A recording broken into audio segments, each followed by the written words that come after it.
আসসালামু আলাইকুম। আশা করি নিশ্চয়ই ভালো আছেন। তো স্বাগত জানাচ্ছি নতুন বছরের ১ম ভিডিও এনালাইসিসে।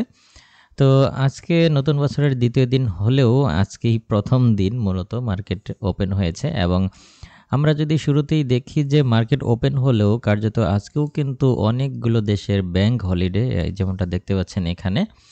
যেমন এখানে জাপানের ব্যাংক হলিডে। তো এরকম বেশ কয়েকটা দেশে আজকেও কিন্তু ব্যাংক হলিডে, সেই হিসেবে মার্কেটটা তুলনামূলক স্লো থাকবে।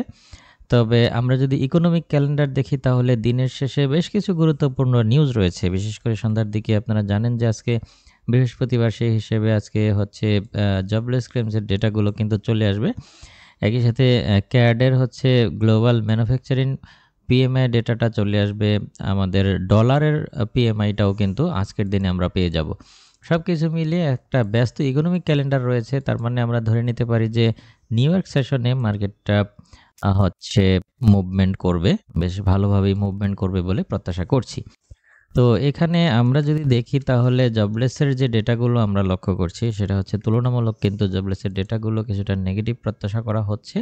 এইটা কিছুটা পজিটিভ প্রত্যাশা করা হলেও এইটা নেগেটিভ প্রত্যাশা করা হচ্ছে এবং এই বিষয়ে কোনো ডেটা দেখতে পাচ্ছি না। তো এই হচ্ছে পরিস্থিতি। যদি এই ডেটাটাই আসে তাহলে আসলে আজকে বোঝা যাচ্ছে না, যেহেতু এই এভারেজ 4 উইক যেটা, এটা কিন্তু আমরা বুঝতে পারছি না যে এখানে কি আসবে বা এই সম্পর্কে কোনো ধারণা কিন্তু আমরা এখনো করতে পারছি না। তো যাই হোক, আমরা যদি দেখি তাহলে দেখতে পাচ্ছি যে বর্তমানে গোল্ড আপ হয়েছে এবং এখানে গুরুত্বপূর্ণ যে রেজিস্ট্যান্স জোন রয়েছে 2639 এর, এই রেজিস্ট্যান্স জোনটাকে রেসপেক্ট করছে এবং এখানে টাচ করে প্রাইসটা কিছুটা ডাউনে নেমে আসার চেষ্টা করছে। তো এই রেজিস্ট্যান্স জোনটাকে যদি রেসপেক্ট করেই ফেলে, আমরা দেখতে পাচ্ছি যে ১ ঘন্টা ২ ঘন্টারও বেশি সময় এই প্রাইসটা এখানেই সাস্টেইন করছে এবং ধীরে, ধীরে নিচের দিকে নামার চেষ্টা করছে। সেই হিসেবে এখান থেকে একটা সেল নেওয়া যেতে পারে। আপনারা যদি চান এখান থেকে একটা সেল নিতে পারেন। সেল নিয়ে হচ্ছে স্টপ লসটা এটার উপরেই দিয়ে রাখবেন। সেটা হচ্ছে 2640 এর উপরে এসএলটা ধরে এখান থেকে একটা সেল নেওয়া যেতে পারে।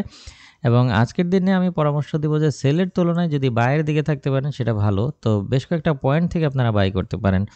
সেটা হচ্ছে যে প্রাইসটাকে যদি পুনরায় এই রেঞ্জের আশেপাশে পেয়ে যান, আমি এটা গ্রিন কালার করে দিচ্ছি। আজকের দিনে যদি এই রেঞ্জের আশেপাশে পেয়ে যান তাহলে বাই করতে পারেন এবং এটার স্টপ লস হচ্ছে এখানে দিতে পারেন। এখানে স্টপ লসটা রেখে 2600, 18, 17 এই সমস্ত প্রাইজের আশেপাশে থেকে বাই করা যেতে পারে এবং প্রাইস যদি কোনো কারণে আমাদের এই রেজিস্ট্যান্স জোনটাকে ক্রস করে ফেলে, সেটা হচ্ছে 2639, তাহলে এইটার উপর থেকেও আমরা হচ্ছে বাই করতে পারি। ওকে, তো এই হচ্ছে ব্যাপার। আমরা যেটা করতে পারি আজকের দিনে, আমরা চাইলে যেহেতু এটাকে রেসপেক্ট করছে এখানে হচ্ছে সেল করতে পারি স্টপ লসটা এই প্রাইজের উপরে রেখে, এবং এই প্রাইজে পেয়ে গেলে এখান থেকে বাই করতে পারি স্টপ লসটা এখানে রেখে, এবং এই প্রাইসটা যদি ক্রস করে ফেলে তাহলে এটার উপর থেকেও আমরা বাই করতে পারি। আশা করি বুঝতে পেরেছেন। এই হচ্ছে আজকের দিনের সংক্ষিপ্ত ভিডিও অ্যানালাইসিস। এই ট্রেড সেটআপ অনুযায়ী আপনারা আপনাদের ট্রেডগুলো খুব সুন্দরভাবে ম্যানেজ করবেন, এই প্রত্যাশায় আজকের ভিডিও এখানেই শেষ করছি। দেখা হবে পরবর্তী কোনো ভিডিওতে অন্য কোনো টপিক নিয়ে। সে পর্যন্ত আপনি ভালো থাকুন, সুস্থ থাকুন। আল্লাহ হাফেজ।